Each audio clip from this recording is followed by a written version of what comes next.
Hey, everybody. Welcome to Drive Facebook Live. I just want to say we're getting started a little late here. I apologize because we were actually broadcasting on another page, but here we are now. We're on the Drive Facebook Live. Hopefully, let me double check. Yes, we are. Hi, everybody, and welcome to Drive Facebook Live. I'm Tony Wisler, and my co-host today is my good friend Dan Vasquez. How's it going, Dan? Hey Tony, doing great. Hey Mark, how you doing? This feels like deja vu, Dan, but I'm Yeah, doing you great. think? You think? So our guest on the show today is Mark Showalter of Advanced Towing and Automotive. Hi, Mark. How are you? I'm doing very well, Tony. How are you? Okay, now you did a really great job of telling everybody about your history and your shop on my other page, and that was wonderful. They're going to enjoy that. Can you let the Drive audience know about your shop and how things are going? All right, I'll try to reiterate what I've gone through. Thank you so much. So live in Vernal, Utah. Shop's name is Advanced Towing and Automotive. Mhm. Most people aren't familiar with Vernal, so just to give a little background, we're an oil and gas town. That is our primary driver as far as jobs go around here, and lots of service work, things like that. I personally come from a dealership background. When I graduated from college in 2009, I went to our Dodge dealership. We had two dealerships, Ford and Dodge. And I was there for approximately 9 years. It was at that point that we decided to look at selling the dealerships because of how cutthroat that industry has gotten. All those dealerships that were the mom and pops like we were getting bought up by bigger dealer groups, and they have a lot more leverage to undercut you and hopefully make up for it somewhere else. So 2017, I bought this business that was existing. They did a little bit of repair and towing, and it was a struggle. There were definitely a lot of tough years starting out, just trying to build up a name for ourselves. And the prior owner really wasn't all that customer focused, customer oriented. It was his way or the highway, so that turned a lot of people off. So retaining the name that we did, they still assumed it was under the prior ownership, which yes, name was the same, ownership wasn't. So it took a lot of marketing and just hoping people would give us a chance to spread the good word. And here we are, 9 years, 8 years later, uh, Nice. and we've come a long ways. I think there's always room for improvement, regardless of how good or how great things are going. You can always be better. And that's my philosophy. Just keep working at it, keep fine-tuning things, and as time goes on, I mean, you're gonna perfect those things or at least make them better than they were, but it's all a matter of staying focused in your business and keeping an eye on things and just doing what you can to improve. Yeah, that's really great. Now, I have one quick question about that. Did you have the big banner the big banner that you had on the building that said under new management? Did you or did that was that not necessary? Oh, I actually did put that on the building under new ownership for several years. That's good. You know where we're located. It's on Main Street, but it's on the tail end of Main Street, so at the time it wasn't super traveled. There were a lot of businesses that had either moved or closed where we were at, so the traffic there really wasn't to our benefit because of the lack thereof.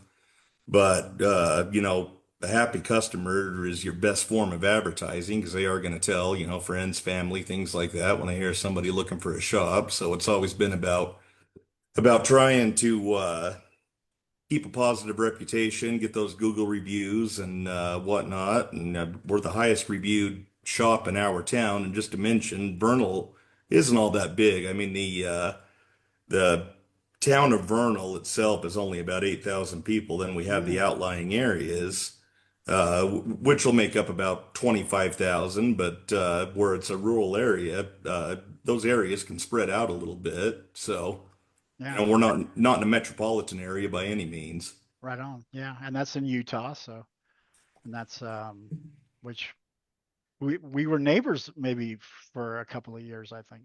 Yeah, 2 hour away neighbors that I learned today. Yeah, exactly. But yeah, so uh, Dan, do you have any questions? Well, first of all, let me just say that I know what it's like to run a business. It's not easy, and to take a business like that and have to turn the reputation around on top of all the other moving pieces that go into that, great job doing that. So that's awesome. And I know I've had you in a few of my workshops, and if I understand right, you're going for a master's this year, right, by Expo? That is correct. If the moons and stars all align, I hope to get that award in September. Right, that will be great. Dan is also a master of shop. He's actually master elite, and but master is the first, and then master elite is the next. But do you have any advice for him, Dan? Yeah, it's one of those things. I know how much work it is, when you're going through it, and it sometimes even feels like busy work. But what happened while I was going through that work was my shop was stabilizing around me with all of the little things that I was doing to get to masters, all the training that I was going through, all of the apprenticeships and all of the policies and procedures into place. And so while I was busy with my head down working, my shop was just getting better and better. And so now that I'm on the other end of the hump, I just want to kind of share that with you. Like the work that you're doing now is going to make life easier later and probably sooner than later, once you get to masters. So, yeah, keep your chin up, just keep pressing through it. And I look forward to seeing you up on that stage in September. Yeah, that'll be fun. And then real quick, Tony, it Absolutely. looks like Mark Grandam from Mobile Mark says hi. So hi to Mobile Mark. Hey, And Mark. also Brittany Headpill of A&M in Lake Elsinore is also Oh, watching. So hi I Brittany. love Brittany. I'm the She's the first time best. I met Brittany, she was in a workshop in 2017, I think, when we had our offices in Glendale, California. That was fun. She's great. And she's basically running that shop. He has completed a totally succession on that. She's just completely running that shop now. That's So that's amazing. great. Anyway, so Mark, can I just say, would this be accurate? Obviously, to be a master, uh, you have to have certain conditions in place. There has to be a certain amount of income coming in. There has to be a certain amount of, we have measurements, metrics that we look at. And then, of course, Correct. then there's evidence of all of that being done. And then, of course, there's the training and other stuff that has to be done. And then you just have to put it all together and submit it so you can get the actual certification. Hmm. So are you at a place now where you think everything's in place? We basically are a master of shop management. We just are putting all of our ducks in a row administratively, and then we can just prove that we're that. Or do you think there are certain elements of your shop that still need to be corrected or put in place to get to that state of master? I get the No, impression that you're operational and that you're already basically a master of shop management shop. yeah, I think for the most part, we've got our procedures in place. I mean, if I wanted to, I could take off and be gone for quite a while. Mhm. But that's really not my character. I like to be hands-on and see what's going on. So there's no surprises, and luckily I've got a great crew in place. So they keep in touch with me and keep me informed as far as hurdles and different things that they're facing. But again, I'm never away from the shop that long to have anything really to worry about. And if I were, I would have communication. I wouldn't come back to a total train wreck. Mhm. So it's definitely important to have a good crew in place and have those policies and procedures. But like anything, I mean, there's always areas that we could probably improve on or fine tune to make it that much better. But it's like they say, the pyramids weren't built overnight. It's always just working, fine tuning things. And I think that's where we're at because I know that there's areas that we could still get better at. But if you look at where we were at in 2017, 2019, 2020, whatever that may be, I mean, we've come a long ways. Our numbers show that, and that makes you feel good. But again, business is always on your mind. It could be, at least for me, it could be going perfect, and it's always that what if. I mean, what if we did this wrong or that wrong? So it's definitely staying staying proactive and just making sure that things are good. And those bright ideas too. Sometimes it's about corrective things, but sometimes you just have a bright idea and you go, "Hey, we should maybe try that."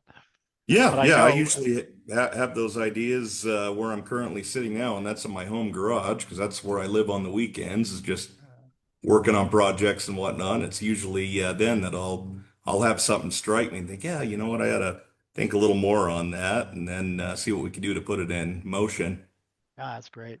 And then the other thing, that one of the indicators of obviously that we look for in a shop is something that we call owner break even. Now, a lot of you guys out there that are watching the show know what I'm talking about, but for anybody who may have never seen the show before, basically owner break even is the number you got to hit to make the business profitable. That's is that would either of you disagree with that definition, to keep it simple?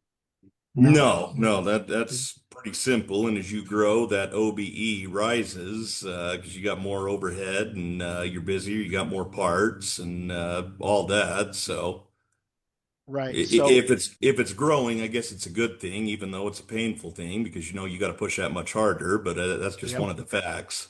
Well, that's why they call them growing pains, because they can be a little painful. Oh But yeah. now let's talk a little bit about where you've been at for the last, couple, like the last year or so on your owner break even. Obviously, we like to tell our clients to monitor it weekly so they can be in control of their income. But Hmm. obviously, when the shop hits the owner break even for the month, then that means that you were profitable that month, right? And 100%. so And where's that been for you?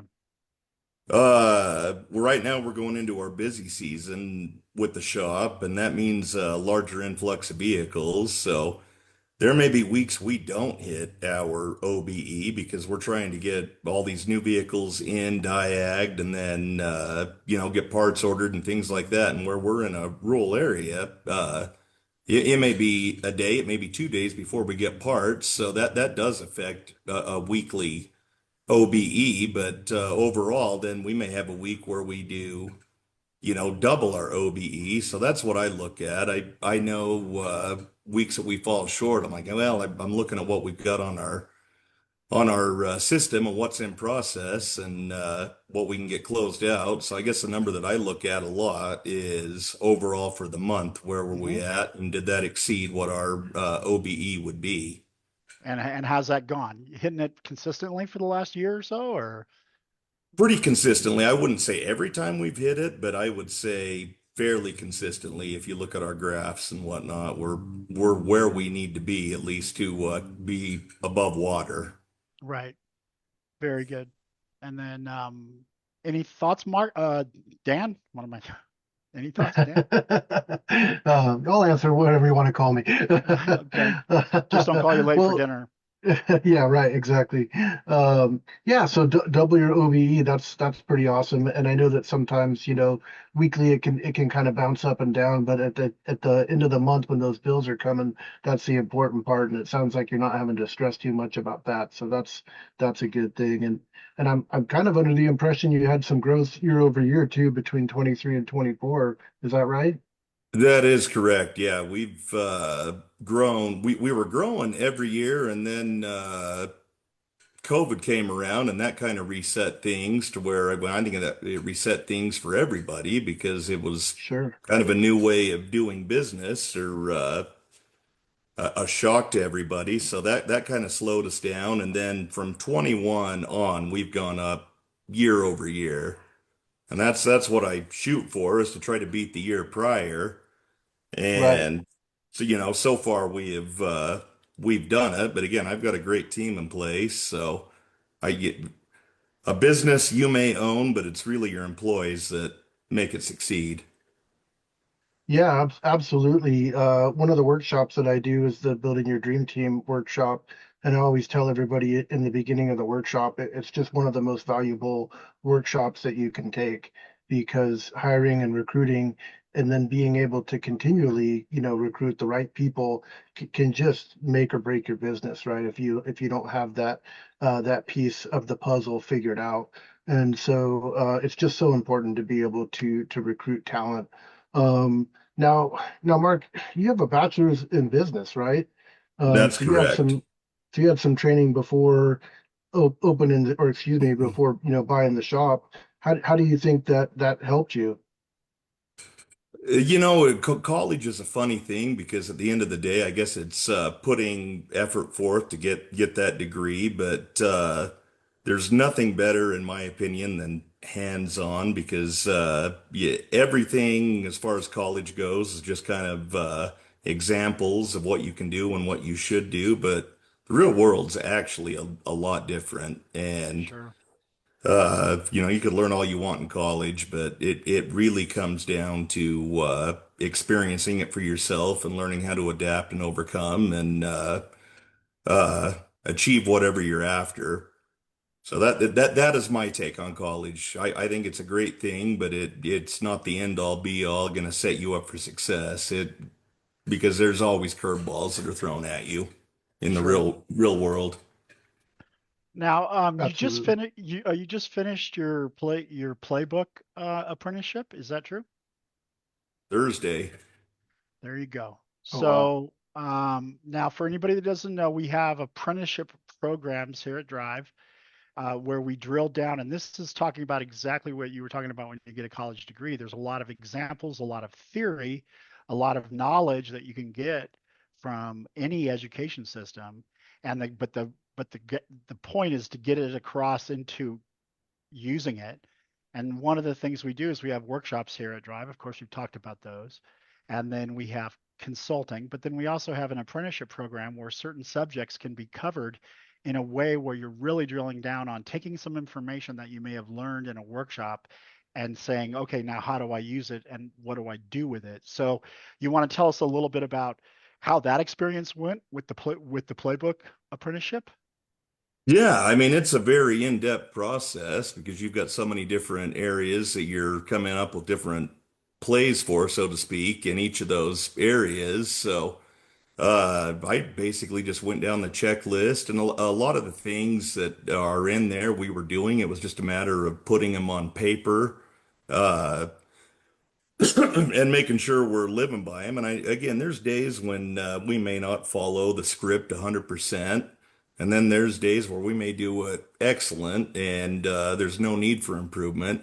But every day is different in a business because there's so many different things that go into a single day. You may have a tech that's having a bad day. You may have a vehicle that is fighting that tech. So you may get out of script a little bit, but ultimately, if you apply those processes, you're on the right track. Uh, and again, it's not, a couple of pages at apprenticeship and you're done. There's a lot to it. It took me quite a while, and it's not Yeah, hard work. It's just a lot of busy work and putting your thoughts on paper or using templates off of Drive to, put in your own words as far as what you're wanting to do within your shop. that's great. And then you're going to start the executive planning apprenticeship next week, correct? That is correct. That's what Carla tells me. So I guess that's what we're doing. Yes, Carla. Let's say shout out to Carla. That's Mark's consultant coach, and so hi, Carla. And she's going to push you through it. She's great at running clients through those apprenticeships. She's seasoned pro, so I'm sure you'll have a great experience with that as well. Well, she definitely keeps me on track and lets me know when I'm off track. So I guess that's the push that I need. Yep, yep. Okay. And then I was curious, do you have any kind of a plan for exiting the shop? Like, do you see yourself not being in the shop in some finite time in the future, or what's the story Well, about exiting? I'm relatively young. I'll be 39 in a couple of weeks. So, like I'd mentioned, I'm fairly hands-on. I don't see myself just going in once a month and letting the shop run on its own because I like to be involved. I like to stay busy. So at this point, no. And I've got two kids. One's 4, one's 2. So as far as them taking over anytime soon, that's not in the cards. So I I said, plan on being, have you started grooming him now? Because now's the time to Yeah. start. well, we can start with baby steps, literally. So. Yep. Oh man. So Mark, I know that you mentioned that your town is kind of a lot of your business comes from oil and gasoline, but I was also looking into it a little bit. It looks like it's also kind of a tourism town as well. Do you get any business off of that from the Very tourism? much so. So this is we're going into our busy season, which starts kind of middle of April, and the tourism will stay pretty strong through the end of October. And yes, we do get a lot of business from that tourism aspect. Oh, Uh, cool. because we've got the tow trucks in addition to, of course, the shop. And as I was telling Tony earlier, we get a lot of tourism business because they break down wherever it may be and need a tow. And then that's the opportunity for us to say, well, we're actually a full service shop. And we give a discount to you if you come to our shop on that tow bill. And it's pretty much it's a really easy sell from there because they're getting a discount and then we take care of them. So Yeah, yeah, having the wreckers and the rollbacks and all that definitely helps as far as I'm concerned for a shop. that's great. That's great. So, do you want me to take the commercial break today, Dan, or do you want to take it? Well, why don't I start off by letting everybody know that we are going to be taking a break on Friday the 23rd, but we will be back on Friday the 30th. And so we want to wish everybody a happy Memorial Day weekend. We hope you have a great weekend. And then there's a second part to that. I think we're going to talk a little bit about Tony. Maybe you could take that part for me. Yeah. So, well, first, before we get off of Memorial Day, let's talk about um, what you guys are doing for the weekend. What are you guys doing next weekend? You got any plans to hit the lake or anything, Mark? No, even out of work, it is I'm in my garage working. I don't hit the lake very often, don't own a boat, so it's typically cars, regardless if it's at Yeah. work or if it's at home. Yeah, and Dan likes to travel too. Dan likes to camp, and so you gonna do something for next week? Yeah, yeah, Tony. As you know, we belong to a seasonal camping resort up in the foothills, so we're going to be headed there this weekend and spending some time with our friends there. The campground just opened up from winter because it snows up there. So the wife and I and everybody who goes there, we're super excited to kind of launch the season again. So it should be a Uh, good time. that's great. So again, no show next Friday. So if you tune in, we will not be there, but we are going to have a show on the May 30th. And on May 30th, we're going to have Deanna Cole from Coles. And we're going to have Lucia Bag from New Cannon. And we're going to have Carla Weiss, their consultant. And the subject of that show is going to be the concept of we kind of call it the secret sauce of a great shop, and it's communication, right? And I think we would all agree that that's the case. So we're Absolutely. going to talk a lot about how they utilize that tool of communication to really get their shops humming. And of course, do not forget that we have an expo coming up this September 18th through the 20th. Um, and that's the commercial break. Now, I wanted to ask Mark, we're going to go a little longer if you don't mind, Mark. Do you mind if we go a little long? You, Let's just you, go for it. you okay with that, Dan?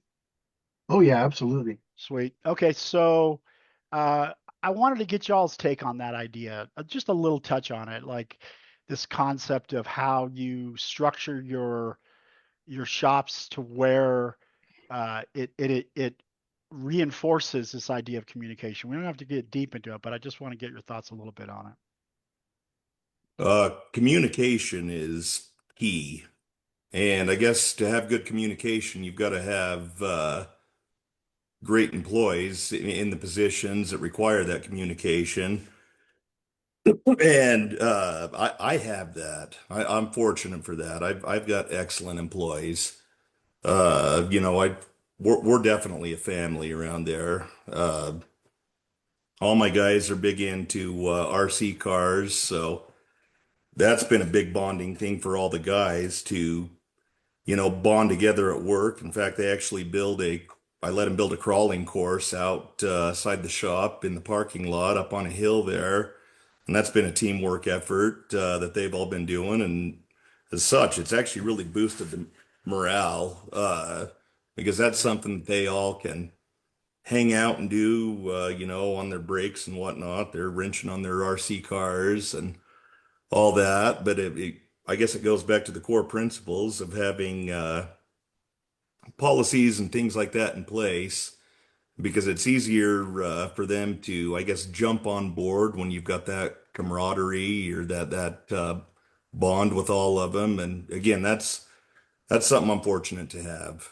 That's beautiful. That's like just that culture sounds wonderful. Yeah, it's Yeah. great. Yes. Any It's other really thoughts good. on that one, Dan? Yeah, one of the things at our shop, we do have great communication, but honestly, most of it is nonverbal, right? Being that we're a digital shop, our inter-team communication, we do through instant messaging, and we have different chat rooms for different, topics and needs in the shop. And while we all get along great, we love to talk. It's not that we don't talk to each other throughout the day, Right. but having that communication in writing is really nice because you can refer back to things. And me as an owner, even though a lot of times I'm somewhat disconnected from the shop, I never feel disconnected because I can always see the chat stream. So that's one thing that we do at our shop. And then, of course, that communication with the customer is paramount. And I love what you were talking about with the towing and how that funnels into the business. And you said it was an easy sell. But more than that, I would say you're providing a great service to the community and to people traveling into your town. And I think that's really awesome. So congrats on that. That's really, really well done. Very Yeah. cool. Very cool. And then also, just so that everyone knows who's watching, if you're interested in coming to the expo, we've put the link in the chat for you guys to go there. Also, Carolyn has put some nice stuff in the chat. There's also a nice little link to Vernal, which is a beautiful town. So if you want to go check out the town he lives in, you can go to that link as well. So anyway, so Mark, any other thing you want to add to what we've been talking about, or let anybody know? Stick with it. You're going to have good days and you're going to have bad days. It's just a matter of grinding through and take those bad days as learning lessons and see how you can improve going forward. Because, like we talked, business isn't easy. I mean, it takes a lot of effort, but if you stick with it, it all comes back around. So, for those that are just getting started with drive or anything like that, hang with it, listen to your coaches, and just keep going. If you'll apply principles and practices and things like that, it will get better. It's just Beautiful. keep going. Absolutely. Very Absolutely. nice. Okay, so that's going to wrap up the show. Thank you so much, Mark, for joining us. Thank you, Dan, for Absolutely, and helping thank me. you for having me. Yep, and thank Thanks, you, Dan, Tony. for helping me out. And we'll call that the end of the show, my friends. So until the 30th, we'll see you guys then. Bye.